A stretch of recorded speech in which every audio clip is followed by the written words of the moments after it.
Okay, welcome back to the deep dive. Today, we're grappling with a really complex question. How does a nation manage its economy when it relies so much on a superpower? That's also maybe its biggest strategic competitor. It's a massive challenge. Exactly. We're diving into Australia's situation here, navigating this incredible balancing act between, critical trade with China and its deep defense ties with the West. The classic tightrope. Yeah, and our starting point for this deep dive comes from excerpts of Australia's tightrope, China, trade, and Western alliances.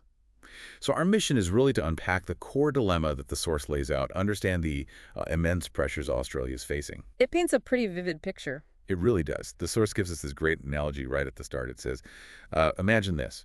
You're a country with just 26 million people, a vast landmass, and more iron ore than you know what to do with. Sounds like Australia, right? Your economy thrives off one customer, but that customer might one day be your enemy.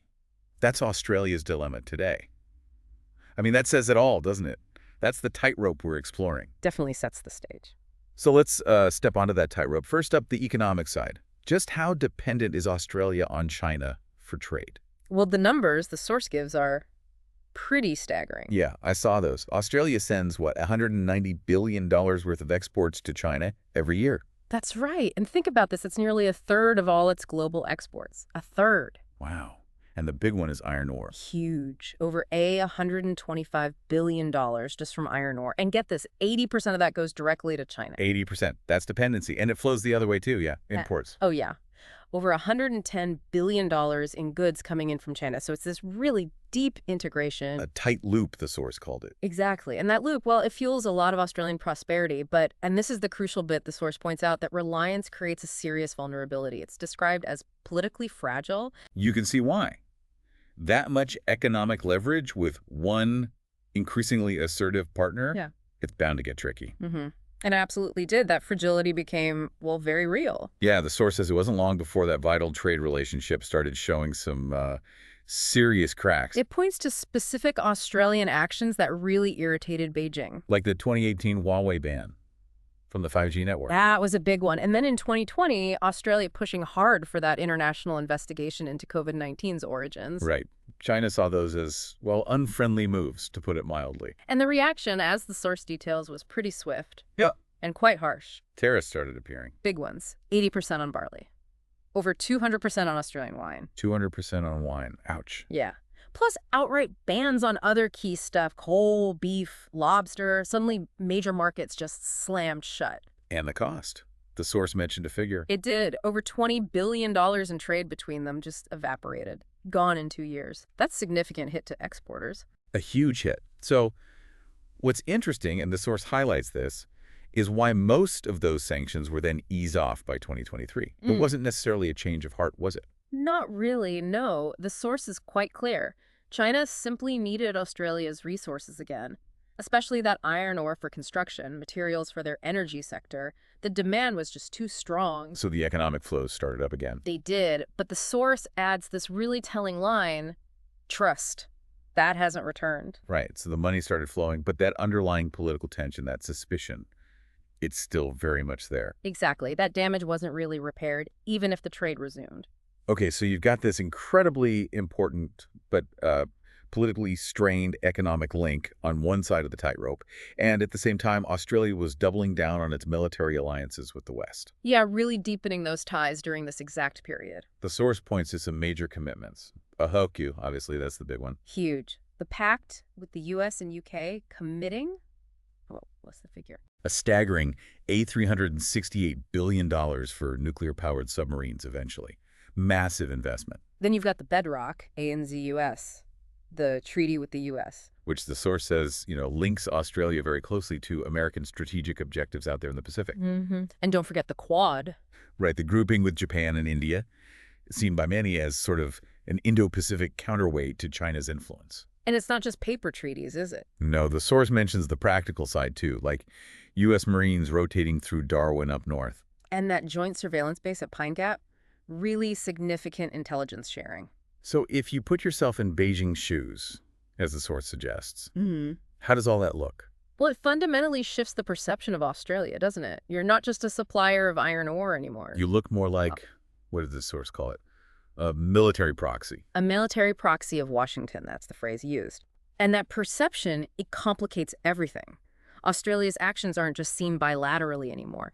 They're viewed through this lens of U.S.-China competition. That's a really difficult position to be in when your biggest customer sees you that way. Absolutely. It fuels that tension we keep coming back to. And this tension, it seems to filter down into Australia itself. The source talks about a kind of strategic schizophrenia in public opinion. Yeah, it's a fascinating contradiction, they point out. Look at the polling data mentioned. A 2023 Lowy Institute poll finds 75% of Australians, 3/4, don't trust China.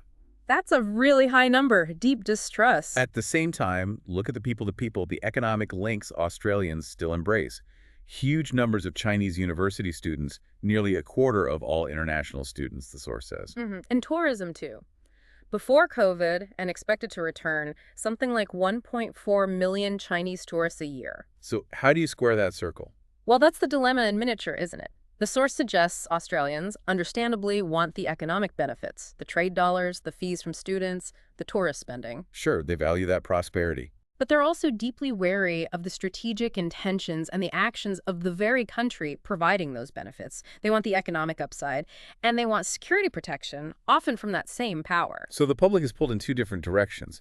That must make policymaking incredibly tough. Extremely. Which way do you lean? How do you balance those competing demands when your own population feels conflicted? It puts the government in a very tight spot. And hanging over all of this is, well, the elephant in the room, what the source calls the real strategic nightmare. Taiwan. Yeah. Conflict over Taiwan. The source lays out Australia's position. It's delicate. No formal recognition of Taiwan, but support for its democracy, its participation internationally. But the risk. The source is pretty blunt about it. If China did move on Taiwan and the U.S. got involved, then Australia, under AUKUS, under ANZ-US, would almost certainly be expected to join in. And the economic cost of that?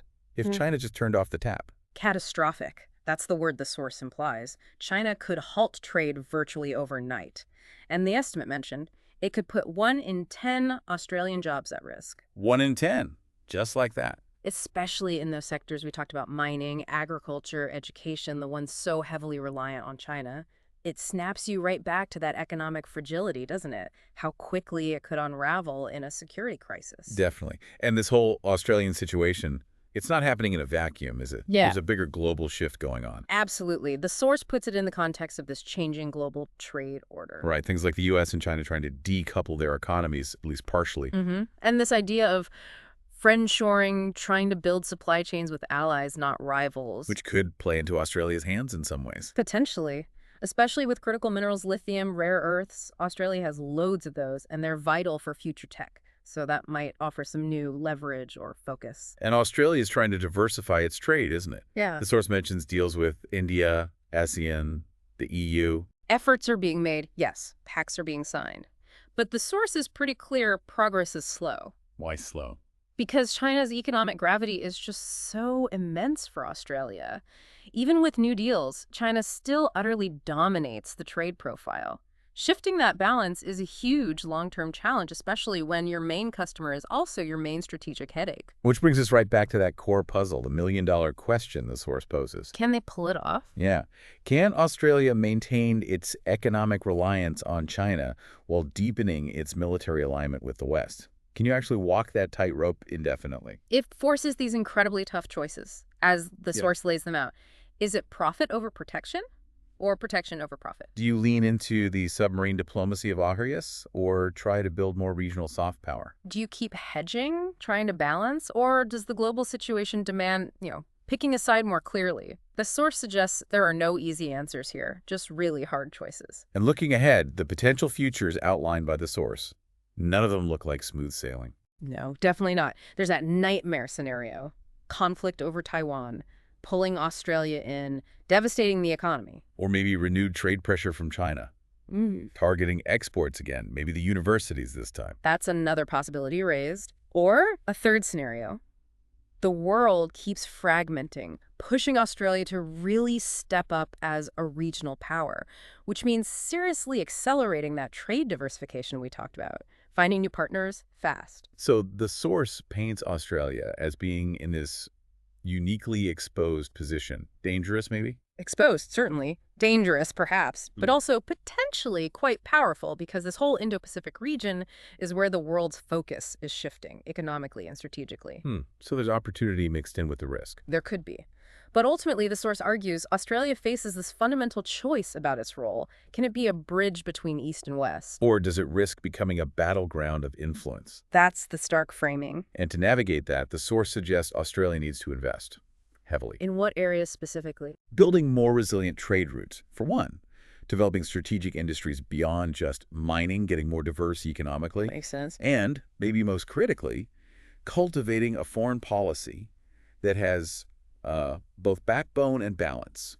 Conviction, but also flexibility. That's a tall order. It is, because, and this is the final thought the source leaves us with, really makes you think. Go on. When you're in Australia's position, stuck between a superpower that pays your bills and another that guarantees your security, neutrality isn't just hard. It might be impossible. Exactly. A powerful note to end on. A lot for you to consider about Australia's strategic tightrope. Thanks for joining us for this deep dive.